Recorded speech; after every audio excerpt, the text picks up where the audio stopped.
السلام علیکم ورحمۃ اللہ وبرکاتہ۔ بسم اللہ الحمد للہ والصلاة والسلام علی رسول اللہ، اما بعد فاعوذ باللہ من الشیطان الرجیم،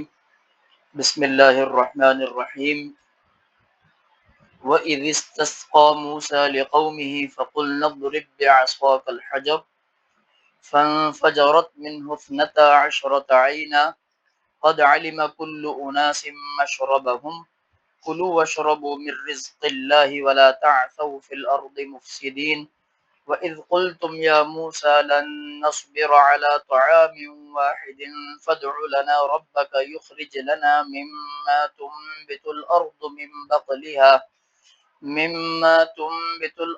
مِن بَقْلِهَا وَقِثَّائِهَا وَفُومِهَا وَعَدَسِهَا وَبَصَلِهَا قَالَ أَتَسْتَبْدِلُونَ الَّذِي هُوَ أَدْنَىٰ بِالَّذِي هُوَ خَيْرٌ اهْبِطُوا مِصْرًا فَإِنَّ لَكُم مَّا سَأَلْتُمْ وَضُرِبَتْ عَلَيْهِمُ الذِّلَّةُ وَالْمَسْكَنَةُ وَبَاءُوا بِغَضَبٍ مِّنَ اللَّهِ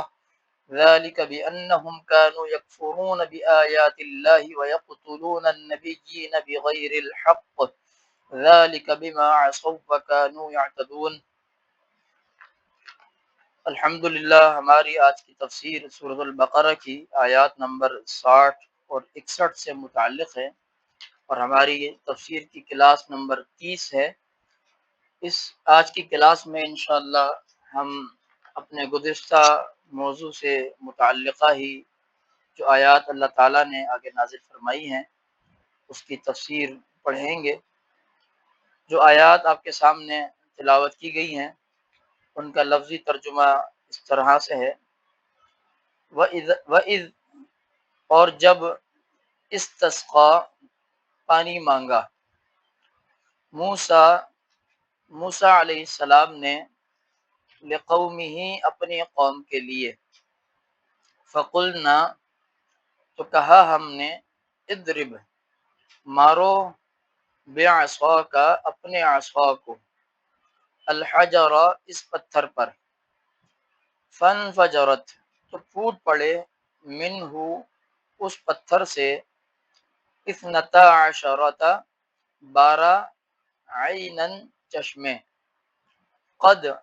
تحقیق، علما، جان لیا، کلو، سب، اناس، لوگوں نے، مشربہم، گھاٹ اپنا، کلو، کھاؤ، واشربو، اور پیو، من رزق اللہ، اللہ کے رزق سے، اللہ کے، ولا، اور نہ، تعثوا، تم فساد کرو، فی الارض، زمین میں، مفسدین، مفسد بن کر، وَإِذْ، اور جب، قلتم، کہا تم نے، یا موسیٰ، اے موسیٰ، لن، ہرگز نہیں، نصبر، ہم صبر کریں گے، علی طعام، ایک کھانے پر، واحد، ایک ہی، فادعو، پس تم دعا کرو، لنا، ہمارے لیے، ربک، اپنے رب سے، یخرج، وہ نکالے، لنا، ہمارے لیے، مما، اس میں سے جو، تم بھی تو اگاتی ہے، الارض، زمین، من بقلہا، سبزی اپنی، وقثائہا، اور ککڑی اپنی، وفومہا، اور گندم اپنی، وعدسیہا، اور مسور اپنے، وبصلیہا، اور پیاز اپنا۔ قال، کہا، اتستبدلون، کیا تم بدلنا چاہتے ہو، الذی، اسے جو، ہوا، وہ، ادنا، ادنا ہے، بالذی، بدلے اس کے جو، ہوا، وہ، خیر، بہتر ہے، اہبطوا، اتر جاؤ، مصرن، شہر میں، فإن، تو بے شک، لکم، تمہارے لیے ہے، ما، جو، سألتم، سوال کیا تم نے، وضربت، اور مار دی گئی، علیہم، ان پر، الذلۃ، ذلت، والمسکنۃ، اور محتاجی، وباءوا، اور وہ پلٹے، بغضب، غضب، ساتھ غضب کے، من اللہ، اللہ تعالی کی طرف سے، ذالک، یہ، بأنہم بوجہ اس کے کہ وہ کانو تھے وہ یکفرون کفر کرتے بآیاتی سات آیات کے اللہ تعالی کی وَيَقْتُلُونَ اور وہ قتل کرتے تھے النبیین نبیوں کو بغیر الحق حق کے ذالک یہ بما بوجہ اس کے جو عصوا انہوں نے نافرمانی کی وکانو اور تھے وہ یعتدون حد سے نکل جاتے۔ یہ ان آیات مبارکہ کا جو ہم نے آپ کے سامنے تلاوت کی تھی ان کا لفظی ترجمہ تھا۔ اب ہم ان کا با محاورہ اور سلیس اردو ترجمہ ملاحظہ فرماتے ہیں۔ وَإِذِ اسْتَسْقَىٰ مُوسَىٰ لِقَوْمِهِ فَقُلْنَا اضْرِب بِّعَصَاكَ الْحَجَرَ فَانفَجَرَتْ مِنْهُ اثْنَتَا عَشْرَةَ عَيْنًا قَدْ عَلِمَ كُلُّ أُنَاسٍ مَّشْرَبَهُمْ كُلُوا وَاشْرَبُوا مِن رِّزْقِ اللَّهِ وَلَا تَعْثَوْا فِي الْأَرْضِ مُفْسِدِينَ۔ اور جب موسیٰ علیہ السلام نے اپنی قوم کے لیے پانی مانگا تو ہم نے کہا اپنی لاٹھی اس پتھر پر مارو، تو اس پتھر سے 12 چشمے پھوٹ نکلے۔ بلا شبہ سب لوگوں نے اپنے پینے کی جگہ معلوم کر لی۔ اللہ تعالیٰ نے فرمایا کھاؤ اور پیو اللہ کے دیے ہوئے رزق میں سے اور زمین میں فساد کرتے ہوئے دنگا نہ مچاؤ۔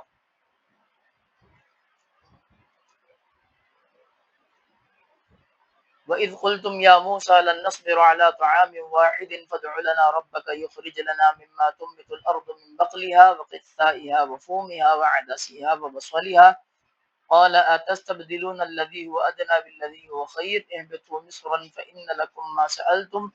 وَضُرِبَتْ عَلَيْهِمُ الذِّلَّةُ وَالْمَسْكَنَةُ وَبَاءُوا بِغَضَبٍ مِّنَ اللَّهِ ذَٰلِكَ بِأَنَّهُمْ كَانُوا يَكْفُرُونَ بِآيَاتِ اللَّهِ وَيَقْتُلُونَ النَّبِيِّينَ بِغَيْرِ الْحَقِّ ذَٰلِكَ بِمَا عَصَوا وَّكَانُوا يَعْتَدُونَ۔ اس آیت مبارکہ کا ترجمہ یہ ہے، اور جب تم نے کہا اے موسیٰ ہم ایک کھانے پر ہرگز صبر نہ کریں گے، سو ہمارے لیے اپنے رب سے دعا کر وہ ہمارے لیے کچھ ایسی چیزیں نکالے جو زمین میں اپنی ترکاری اور ککڑی اور گندم اور اپنے مسور اور اپنے پیاز میں سے اگاتی ہے۔ فرمایا کہ تم وہ چیزیں جو کمتر ہیں اس چیز کے بدلے مانگ رہے ہو جو بہتر ہے۔ کسی شہر میں اتر جاؤ تو یقیناً تمہارے لیے وہ کچھ ہوگا جو تم نے مانگا، اور ان پر ذلت اور محتاجی مسلط کر دی گئی اور وہ اللہ کی طرف سے بھاری غضب کے ساتھ لوٹے۔ یہ اس لیے کہ وہ اللہ کی آیات کے ساتھ کفر کرتے اور نبیوں کو حق کے بغیر قتل کرتے تھے۔ یہ اس لیے کہ انہوں نے نافرمانی کی اور وہ حد سے گزرتے تھے۔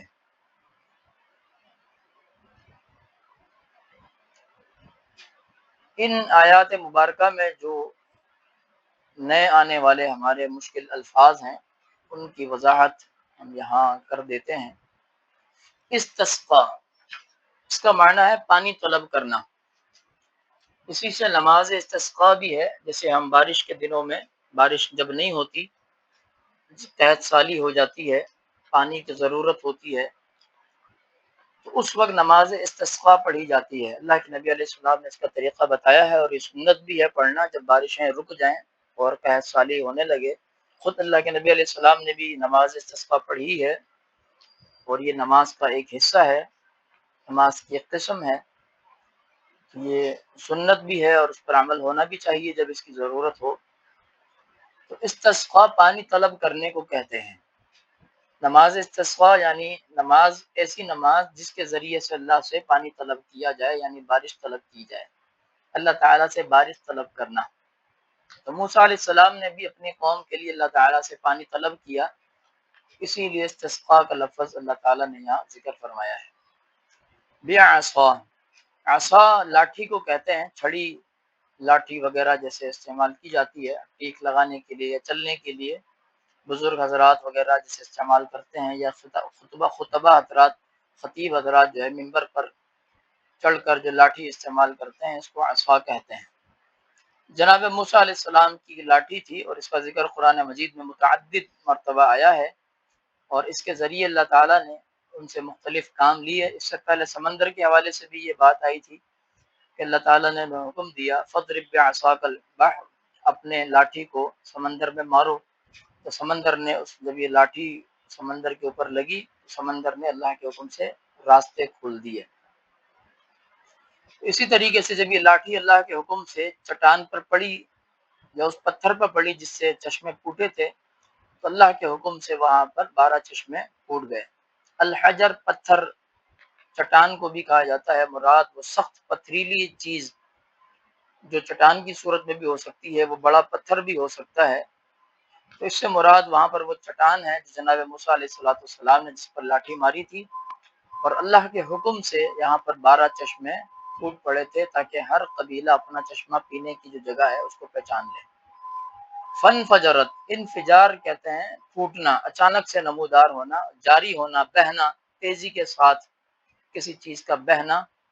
اس کو انفجار عربی زبان میں کہا جاتا ہے۔ تو لاٹھی مارنے سے چشمے اچانک ابل پڑے، پانی جیسے ابل کر آتا ہے، تیزی کے ساتھ بہتا ہے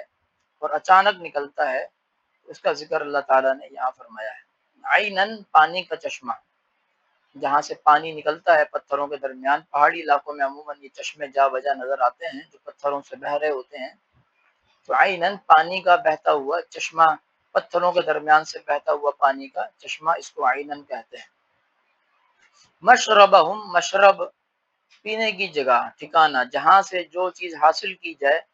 یعنی پانی حاصل کیا جائے تو اس کو مشرب کہتے ہیں۔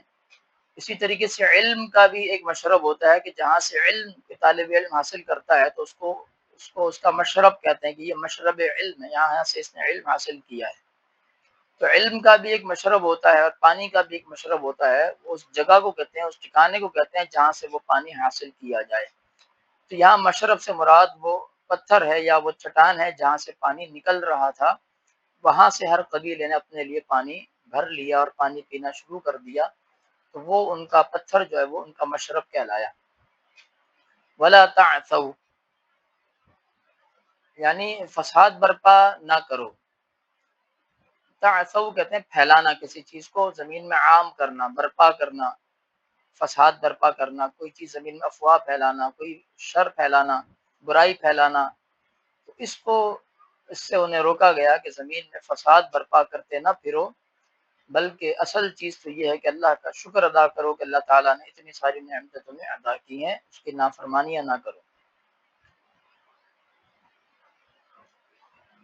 اگلی آیت جس میں اللہ تعالیٰ نے مختلف الفاظ ذکر کیے ہیں، اس میں بقل کا لفظ بھی ہے، بقلیہا، بقل یعنی سبزی کو کہا جاتا ہے یا ترکاری کو کہا جاتا ہے جو سبزی سے بنی ہو، زمین کی جیسے نباتات ہیں، زمین جیسے اگاتی ہے اپنے چیزیں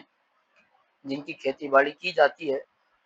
تو ان کو ملا کے جو چیز تیار کی جاتی ہے اس کو ترکاری کہا جاتا ہے۔ تو یہاں سبزی سے مراد یہی ہے کہ سبزی کی ترکاری، انہوں نے اس کا مطالبہ کیا کہ ہمیں یہ چاہیے کھانے کے لیے۔ قصہ یہ کھیرے کو کہتے ہیں، ککڑی، جسے عام سبزی یہ بھی سبزی کی ایک قسم ہے، سبزی میں ہی اس کا شمار بھی ہوتا ہے اور دیگر چیزوں میں بھی استعمال ہوتی ہے۔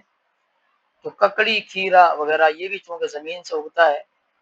فوم گندم کو بھی کہا جاتا ہے، اس سے مراد آٹا بھی ہے، اس لیے کہ گندم سے ہی آٹا بنتا ہے۔ اور بعض مفسرین نے فوم سے مراد ثوم یعنی لہسن بھی لیا ہے، کہ یہ عربی زبان میں بعض اوقات کچھ کلمات اپنے وقت کی گردش کے حساب سے تبدیل بھی ہو جاتے ہیں۔ تو فوم اصل میں ثوم سا کے ساتھ تھا، یہ اس کی بگڑی ہوئی شکل فوم ہے جس کو قرآن میں فوم ذکر کیا گیا۔ تو فوم لہسن کو کہتے ہیں اور فوم گندم کو کہتے ہیں، تو دونوں معنی بھی مراد ہو سکتے ہیں، گندم بھی مراد ہو سکتی ہے، اور چونکہ زمین کی نباتات کا ذکر ہے تو اس سے لہسن بھی مراد ہو سکتا ہے۔ عدس کہتے ہیں مسور کی دال کو، عدسیہ، جو مختلف قسم کی دالیں ہوتی ہیں ان میں مسور کی بھی ایک دال ہے، تو مسور کی دال کی بھی انہوں نے، یعنی دالوں کا بھی انہوں نے ذکر کیا کہ ہمیں دالیں وغیرہ اس طرح کی چیزیں کھانے کے لیے چاہیے۔ اور بصل، پیاز کو کہا جاتا ہے عربی زبان میں بصلیہ، یعنی پیاز بھی ہمیں کھانے کے لیے چاہیے۔ تو جب انہوں نے اللہ تعالیٰ سے اس نعمت کے بدلے میں جو اللہ انہیں مفت میں دے رہا تھا دیں، تو انہوں نے بدلے میں ان چیزوں کا مقابلہ کیا جو اس کے مقابلے پر یقیناً کم تر تھیں، حالانکہ یہ بھی اللہ تعالیٰ کی ہی بڑی نعمتیں ہیں اور بڑا انعام ہے اللہ تعالیٰ کا رزق ہے اللہ تعالیٰ کا جو اللہ لوگوں کو دیتا ہے، لیکن اس رزق کے مقابلے پر ظاہر ہے جو اللہ تعالیٰ بطور انعام دے رہا ہے، آسمان سے اتر رہا ہے، پکا پکایا کھانا ہے، اللہ تعالیٰ کی طرف سے ایک بہترین مہمان نوازی ہے انسان کے لیے، تو اس کے مقابلے پر چونکہ ایک کم درجہ ہے ان کا، تو اسی لیے انہیں یہ کہا گیا کہ تم ایسی چیزوں کو تبدیل کر رہے ہو ان چیزوں سے جو کہ اس سے بہتر ہیں، یعنی وہ چیزیں جو اللہ تمہیں دے رہا ہے بغیر کسی محنت کے وہ بہتر ہیں، اور یہ چیزیں اس کے مقابلے پر کم تر ہیں۔ تو اللہ نے اس عمل کے بدلے میں ان کے اوپر ذلت مسلط کر دی، الذلت ذلت، ذلیل کرنا، کسی کو حقیر کرنا، بے وقعت ہونا، بے عزت ہونا، یعنی ذلیل کر دیا اللہ تعالیٰ نے ان لوگوں کو، ذلت ان کے اوپر مسلط کر دی۔ اور مسکنت، مسکنت کہتے ہیں در بدری، کھانا بدوشی، گھر سے محرومی، جو گھر سے محروم جو لوگ ہوں، در بدر آوارہ قسم کے جو لوگ ہوتے ہیں جن کا کوئی گھر نہیں ہوتا، خانہ بدوش قسم کے، انہیں مسکنت کہا جاتا ہے کہ یہ لوگ مسکنت کا شکار ہیں، کہ ان کا کوئی گھر نہیں ہے اور یہ خانہ بدوشی کی زندگی گزار رہے ہیں۔ یعتدون، حد سے تجاوز کرنا، اللہ تعالیٰ کی مسلسل نافرمانیاں کرنا اور اس طرح کے عوامل اختیار کرنا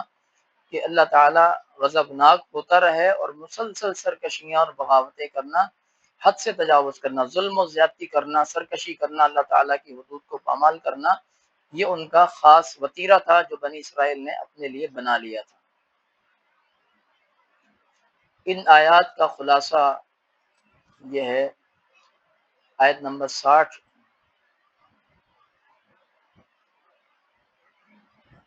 یہ جو واقعہ ہے یہ سارا جو ذکر کیا اللہ تعالیٰ نے ان آیات مبارکہ میں، پانی کے طلب کرنے کا واقعہ اور 12 چشموں کے پھوٹنے کا واقعہ، یہ اسی وادی سینا سے متعلق ہے جس میں اللہ تعالیٰ نے جب انہیں فرعون کے ظلم سے نجات دی تھی اور ٹھہرایا تھا جناب موسیٰ علیہ السلام کی موجودگی کا یہ واقعہ ہے۔ اسی لیے اللہ تعالیٰ نے وَإِذِ اسْتَسْقَىٰ مُوسَىٰ لِقَوْمِهِ، موسیٰ علیہ السلام سے ان کا تذکرہ کیا ہے۔ تو وادی سینا کا یہ واقعہ ہے جب اللہ تعالیٰ نے بنی اسرائیل کو فرعون کے ظلم سے نجات دی تھی، اور بادلوں کے سائے ان کے اوپر کیے، من و سلوہ ان کے لیے اللہ تعالیٰ نے ان کے اوپر نازل فرمایا، اور جب انہیں پیاس لگی تو اللہ تعالیٰ نے موسیٰ علیہ السلام کو حکم دیا کہ آپ ان کے لیے پانی کا انتظام اس طرح سے کریں، ایک جو لاٹھی ان کے ہاتھ میں تھی اس کو پتھر پر ماریں اور پتھر سے پانی نکلے گا، اور اللہ تعالیٰ نے یہ پانی ان کے لیے جاری فرمایا۔ موسیٰ علیہ السلام نے اللہ تعالیٰ سے پانی کے حصول کی دعا کی، جسے دعائے استسقاء کہا جاتا ہے۔ جناب موسیٰ علیہ السلام نے دعا کی اور اللہ تعالیٰ نے ان کی دعا سے بنی اسرائیل کو معجزانہ طور پر چشمے کے ذریعے سے پانی مہیا فرما دیا۔ یہ اللہ تعالیٰ کا معجزہ ہی تھا کہ اللہ تعالیٰ نے ایک ایسا عمل اختیار کیا جو کہ انسانی فطرت اور طبیعت کے موافق، یعنی نہیں ہوتا کہ انسان ایسا کر سکے، انسان کے بس میں نہیں ہے، انسان کے اختیار سے باہر ہے، عام فطری طور پر ایسا ہونا ممکن نہیں ہوتا۔ تو جو چیز انسان کی طاقت سے باہر ہو اور اللہ تعالیٰ انسان کے سامنے اس کو رونما کرے، واقع کرے، تو یہ معجزہ کہلاتا ہے۔ یہ معجزہ اللہ تعالیٰ کا معجزہ تھا، اس کی قدرت کا معجزہ تھا، جناب موسیٰ علیہ السلام کے ذریعے سے اللہ تعالیٰ نے انہیں دکھایا، اور یہ موسیٰ علیہ السلام کی نبوت کی ایک دلیل بھی تھا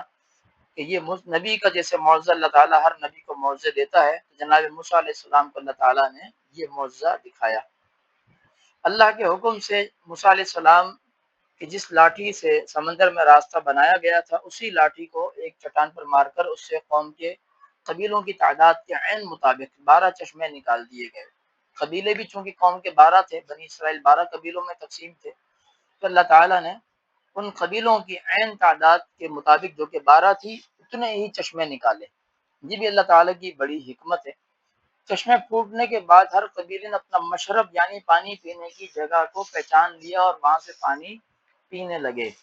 یہ بھی اللہ تعالیٰ کی بڑی حکمت ہے کہ نہ صرف یہ کہ اللہ تعالیٰ نے ان چشموں کو 12 حصوں میں تقسیم کیا تاکہ ہر قبیلہ اپنا اپنا جو پانی پینے کی جگہ ہے اس کو پہچان لے، بلکہ اس قبیلے کو بھی اللہ نے یہ صلاحیت دی کہ ہر قبیلے نے بغیر کسی جدال کے، جنگ و جدل کے، پریشانی کے اپنا اپنا پانی پینے کا جو مقام تھا، مشرب تھا، اس کو پہچان لی اور وہاں سے وہ پانی پینے لگے۔ جہاں اللہ تعالیٰ کا یہ ایک بہت بڑا معجزہ ہے کہ اس نے لاٹھی کو چٹان پر مارنے سے 12 چشمے جاری فرما دیے، وہیں یہ بھی حکمت بھی نازل فرمائی کہ ہر قبیلے کا اپنا مشرب بھی بنا دیا تاکہ پانی کی وجہ سے قبائل میں جنگ نہ چھڑ جائے۔ ممکن تھا ایک ہی مشرب اگر ہوتا تو یہ قبیلے آپس میں لڑ پڑتے، ان کی باریاں بنانی پڑتی کہ فلاں قبیلہ پہلے پانی لے، پھر دوسرا قبیلہ آئے، پھر تیسرا قبیلہ آئے، پھر چوتھا قبیلہ آئے، تو ان میں باریوں کے چکر میں عین ممکن تھا لڑائیاں ہو جاتی۔ تو اللہ تعالیٰ نے ایک ہی وقت میں سب کو پانی پلایا تاکہ سب ایک ہی وقت میں سیراب ہو جائیں، ان پر پانی کے لیے جنگ اور پریشانی نہ ہو۔ اور پھر ہر قبیلے کے اندر یہ صلاحیت اللہ تعالیٰ نے رکھ دی کہ ہر قبیلے نے اپنے مشرب کو پہچان لیا، پہچاننے میں بھی ان کے اندر کوئی پریشانی، کوئی لڑائی جھگڑا نہیں ہوا،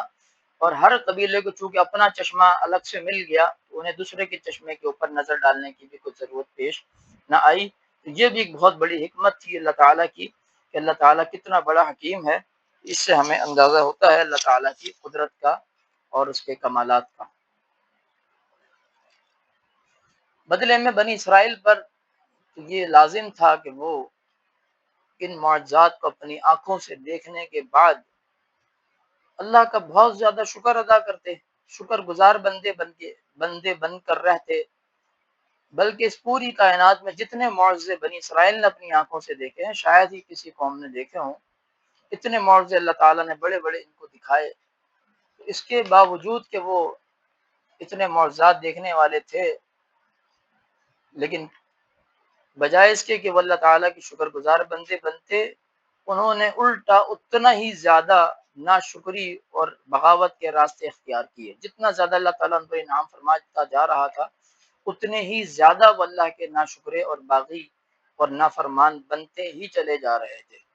ایسی بدبخت یہ قوم تھی، اس قدر بری اور بدترین یہ قوم تھی کہ جتنے اللہ تعالیٰ نے ان پر احسانات کیے، انہوں نے ان تمام احسانات کا بدلہ اللہ تعالیٰ کو ہمیشہ نافرمانی اور ناشکری کے ذریعے سے ہی دیا۔ اللہ تعالیٰ نے فرمایا کہ اللہ کے دیے ہوئے اس رزق میں سے خوب کھاؤ اور پیو، زمین میں فساد برپا مت کرو۔ پھر اللہ تعالیٰ کی نافرمانیاں مت کرو، یعنی فساد برپا مت کرو سے مراد یہ ہے یعنی اللہ تعالیٰ کی نافرمانیاں مت کرو، اس لیے کہ اللہ تعالیٰ کے احکامات سے بغاوت ہی زمین کا اصل میں سب سے بڑا فساد ہے، جس کی وجہ سے اللہ کا عذاب آتا ہے اور قوموں کی قومیں تباہ و برباد ہو جاتی ہیں۔ یہ اللہ کا عذاب کا آنا ہی ایک فساد ہے۔ اللہ تعالیٰ جب قوم پر عذاب نازل کرتا ہے تو ان کی نسلوں کی نسلیں اجاڑ دیتا ہے اور مٹا دیتا ہے، تو ضروری ہے قوم کے اوپر بھی وہ اللہ تعالیٰ کے احسانات کو مانے، تسلیم کرے، شکر گزاری کی راہ اختیار کرے، نہ کہ سرکشی اور بغاوت کی راہ اختیار کرے اور اللہ تعالیٰ کی پھر عذاب کی مستحق بن جائے اور زمین میں اس طرح سے فساد برپا ہو۔ لہذا فساد برپا کرنے سے اللہ تعالیٰ نے انہیں روکا۔ نافرمانیاں ہی زمین کے اوپر اللہ تعالیٰ کا سب سے بڑا فساد ہے، جس کے نتیجے میں پھر دیگر فساد اس زمین پر رونما ہوتے ہیں۔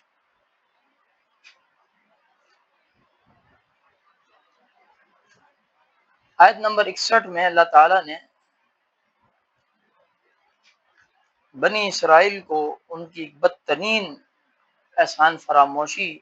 اور اللہ تعالیٰ کے انعامات کی ناقدری یاد کروائی ہے۔ وَإِذْ قُلْتُمْ يَا مُوسَىٰ لَن نَّصْبِرَ عَلَىٰ طَعَامٍ وَاحِدٍ فَادْعُ لَنَا رَبَّكَ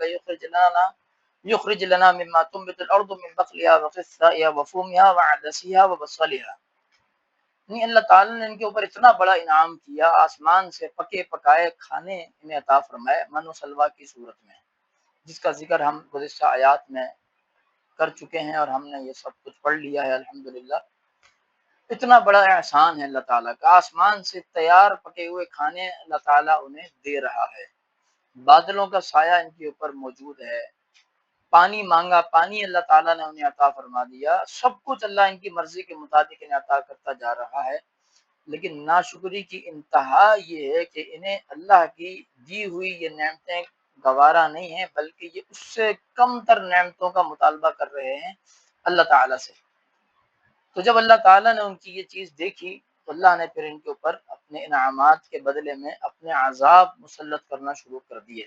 یہاں اللہ تعالیٰ نے اسی لیے ان کی یہ بدترین احسان فراموشی اور انعامات کی ناقدری انہیں یاد کروائی ہے کہ تم یاد کرو اس وقت کو جب تم نے یہ کہا موسیٰ علیہ السلام سے کہ ہم ایک کھانے پر صبر نہیں کر سکتے، یعنی جو من و سلوا آسمان سے نازل ہو رہا ہے اس پر ہم مسلسل صبر نہیں کر سکتے، اب ہمیں مختلف قسم کے کھانے چاہیے، اور وہ کھانے چاہیے جو زمین اگاتی ہے، یعنی زمین کی جو پیداوار اور نباتات ہیں کھیتی باڑی کے ذریعے سے جو انسان زمین سے محنت کر کے نکالتا ہے، اللہ کے فضل سے وہ چیز جو زمین سے نکلتی ہے ہمیں وہ چیزیں کھانی ہیں۔ مثال کے طور پر سبزیاں ہیں، سبزیوں کی ترکاری ہیں، سبزیوں کے سالن وغیرہ ہیں، اسی طرح ککڑیاں وغیرہ ہیں، کھیرے وغیرہ اس طرح کی چیزیں ہیں، اور گندم ہیں، اور دالیں ہیں، اور پیاز وغیرہ، یہ چیزیں ہمیں چاہیے۔ تو لہذا اے موسیٰ تو اپنے رب سے دعا کر کہ تیرا رب جو ہے ہمیں زمین سے اگنے والی چیزیں عطا فرمائے۔ تو اللہ تعالیٰ نے انہیں پہلے تو یہ احساس دلایا کہ تمہاری یہ چونکہ ایک بہت بڑی جسارت ہے اور بہت بڑی تمہاری یہ شدید ناقدری ہے نعمتوں کی، ان سے سوال بھی کیا کہ کیا تم وہ چیز جو کم تر ہے، یعنی جو اللہ کی آسمان سے نازل ہونے والی براہ راست نعمتیں ہیں اس کے مقابلے پر زمین کی نعمتیں تو لازمی بات ہے کم تر ہیں، تو اس چیز کے بدلے میں مانگ رہے ہو جو بہتر ہے، لہذا اب تم اس ناشکری اور ناقدری کے عوض کسی شہر میں اتر جاؤ، یعنی تمہارے لیے وہ سب کچھ وہاں پر ہوگا جو تم نے مانگا ہے، تمہیں یہ دیا جائے گا، کھیتی باڑی کرو، ٹھیک ہے، تم یہاں پر محنت کرو، اللہ تعالیٰ تمہیں اس کا بدلہ دے گا، دنیا کے اندر جو تم نے مانگا ہے وہ تمہیں ملے گا۔ یہ بھی اللہ تعالیٰ کا دیکھیں ایک بہت بڑا احسان ہے، باوجود اس کے کہ انہوں نے اللہ تعالیٰ کی نعمتوں کی شدید ناقدری اور نافرمانی کی، لیکن اس کے باوجود اللہ تعالیٰ نے انہیں رزق سے محروم نہیں رکھا، انہیں پھر بھی وہ چیز عطا فرمائی جو انہوں نے مانگی تھی۔ اس کے باوجود اللہ تعالیٰ نے انہیں بھوکا پیاسا نہیں رکھا، انہیں کچھ نہ کچھ عطا فرمایا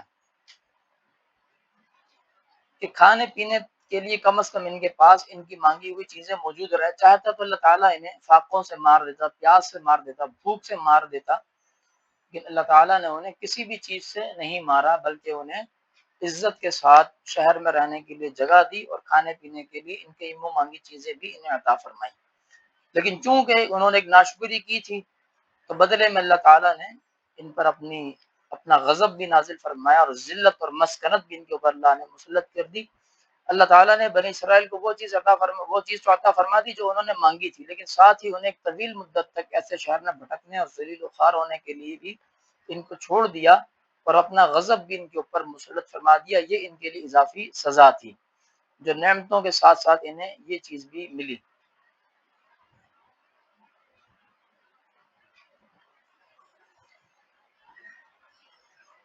جہاں انہوں نے ایک بدترین زندگی گزاری اس شہر کے اندر، کیونکہ اللہ کے غضب اور اللہ کی لعنت اور پھٹکار کے ساتھ کوئی بھی اچھی زندگی نہیں گزار سکتا، بلا شبہ یہ ایک بہت ہی بدترین اور ایک بہت ہی بری زندگی تھی جو وہ گزار رہے تھے اللہ کی نافرمانیوں کے ساتھ۔ اور جناب موسیٰ اور جناب ہارون علیہ السلام کی وفات کے بعد اس دوران انہوں نے اللہ کی نافرمانیوں کے نئے ریکارڈز قائم کیے، بدترین نافرمانیوں کے نئے ریکارڈ انہوں نے قائم کیے۔ ظاہر ہے یہ زمین پر رہنا ان کا ایک طویل عرصے سے تھا، اور اس دوران جناب موسیٰ علیہ السلام کی بھی وفات ہوئی، جناب ہارون علیہ السلام کی بھی وفات ہوئی، اور اس دوران ان کے اوپر مزید کئی انبیاء آتے رہے۔ ان کے لیے اللہ تعالیٰ نے، بنی اسرائیل وہ واحد قوم ہے جن پر اللہ تعالیٰ نے دنیا کے سب سے زیادہ انبیاء بھیجے، جتنے انبیاء بنی اسرائیل میں آئے اتنے انبیاء دنیا کی کسی قوم میں نہیں آئے، کیونکہ سب سے زیادہ انبیاء جن میں مبعوث کیے گئے یہ وہ قوم تھی، دنیا کی واحد یہ قوم ہے۔ یہ بھی ان کا ایک اعزاز تھا جس کی انہوں نے ناقدری کی، بجائے اس کے کہ انبیاء کی باتوں کو مانتے تسلیم کرتے، انہوں نے انبیاء تک کو قتل کرنا شروع کر دیا اور اللہ کی آیات کے ساتھ کفر کیا، حتیٰ کہ اللہ کی آیات کے ساتھ کفر بھی کیا، اور بعد میں آنے والے بے شمار انبیاء علیہ السلام کا انہوں نے قتل بھی کیا۔ یہی وجہ ہے کہ اللہ تعالیٰ نے پھر ان کے لیے دائمی ذلت اور مسکنت لکھ دی، یعنی ہمیشہ ہمیشہ کے لیے، اب یہ قیامت تک کے لیے یہودی جو ہیں یہ خانہ بدوشی کی زندگی ہی گزارتے رہیں گے، در بدری اور ذلت کی ٹھوکریں ان کے نصیب میں ہمیشہ کے اللہ نے لکھ دی۔ قیامت کے دن تک ان کا کوئی ایک بھی ٹھکانہ اپنا نہیں ہو سکتا، یہ ہمیشہ اسی طرح در بدری کی ٹھوکریں کھاتے رہیں گے، کبھی کس ملک میں اپنی جگہ بنائیں گے، کبھی کس ملک میں اپنی جگہ بنائیں گے۔ آج کل انہوں نے بیت المقدس فلسطین کو اپنا گھر بنایا ہوا ہے، وہاں پر بھی قبضہ کیا ہوا ہے، وہ زمین بھی ان کی اپنی نہیں ہے، اور انشاءاللہ پوری دنیا اس وقت ان کی مخالف بھی ہوئی ہے، اور بہت جلد یہ یہاں سے بھی نکالے جائیں گے اور در بدر کر دی جائیں گے، پھر ہمیشہ کی طرح یہ ٹھوکریں کھاتے رہیں گے اور قیامت تک یہ اسی طرح ذلیل و رسوا ہوتے رہیں گے۔ دنیا کے مختلف ممالک کے زور پر، بالخصوص امریکہ کے زور پر، یہ یہودی آج بیت المقدس میں بیٹھے ہوئے ہیں۔ اگر آج صرف امریکہ ہی ان کے سر سے اپنا ہاتھ اٹھا لے تو ایک منٹ نہ لگے یہ ذلیل و خوار ہو کے یہاں سے نکلنے پر مجبور ہو جائیں اور دنیا میں منہ چھپاتے پھریں اور کوئی بھی ملک انہیں پناہ نہ دے۔ حقیقت میں تو یہ خانہ بدوش ہیں، یہ ٹھکرائے ہوئے اور ذلیل ترین لوگ ہیں دنیا کے اندر، اور اللہ تعالیٰ اپنا قانون پھر سے ان کے اوپر نافذ کرے گا انشاءاللہ، اور یہ پھر سے یہاں سے ذلیل و خوار ہو کے نکلیں گے۔ ذلت اور مسکنت کی طرح اللہ تعالیٰ نے اپنی لعنت اور اپنا غضب بھی ان کے اوپر ان کا مقدر ٹھہرا دیا، یعنی یہ ہر لحاظ سے بدترین ایک زندگی گزار رہے ہیں۔ دنیاوی طور پر بھی اللہ نے ان سے ان کا ملک ہمیشہ کے لیے چھین لیا، زمین کے کسی خطے کے اوپر کبھی بھی کسی ایک جگہ زیادہ عرصے تک ٹھہر نہیں سکتے، در بدری ان کے مقدر میں اللہ نے لکھ دی۔ پھر جہاں بھی رہیں گے، جہاں بھی جس خطے زمین پہ بھی رہیں گے، وہاں پر ہی اللہ کی لعنت اور اللہ کا غضب ان کے اوپر ہمیشہ برستا ہی رہے گا، قیامت تک اللہ نے ان کے مقدر میں یہ چیز لکھ دی ہے۔ اس سے اندازہ لگا سکتے ہیں کہ یہ کتنی بدترین قوم ہے اور کس قدر یہ ذلیل اور مبغوض قوم ہے۔ کائنات کے اندر سب سے بدترین قوموں میں سے اللہ تعالیٰ نے یہودیوں کا ذکر کیا ہے، اولئک هم شر البریہ۔ اللہ تعالیٰ نے فرمایا کہ جس زمین کے اوپر جتنی بھی مخلوقات ہیں، سب سے بدترین مخلوق اگر کوئی ہے تو وہ یہودی ہیں۔ تو اسی لیے اللہ تعالیٰ نے ان کے لیے ہر جگہ عذاب ہی عذاب رکھا ہے کہ دنیا میں رہیں گے تب بھی اللہ کے عذاب کا، غضب کا، لعنت کا شکار رہیں گے، قبر میں جائیں گے تو وہاں پر بھی اللہ نے ان کے لیے بدترین عذاب رکھے ہیں، اور قیامت کے دن کا عذاب تو ان کے لیے بہت ہی زیادہ خطرناک اور سخت ہے ہی۔ تو دنیا بے شک یہ جتنا مرضی اپنے لیے اچھا بنا لیں، دنیا کی معیشت کے اوپر قابض ہو جائیں، دنیا کے طاقتور ترین بظاہر بن جائیں،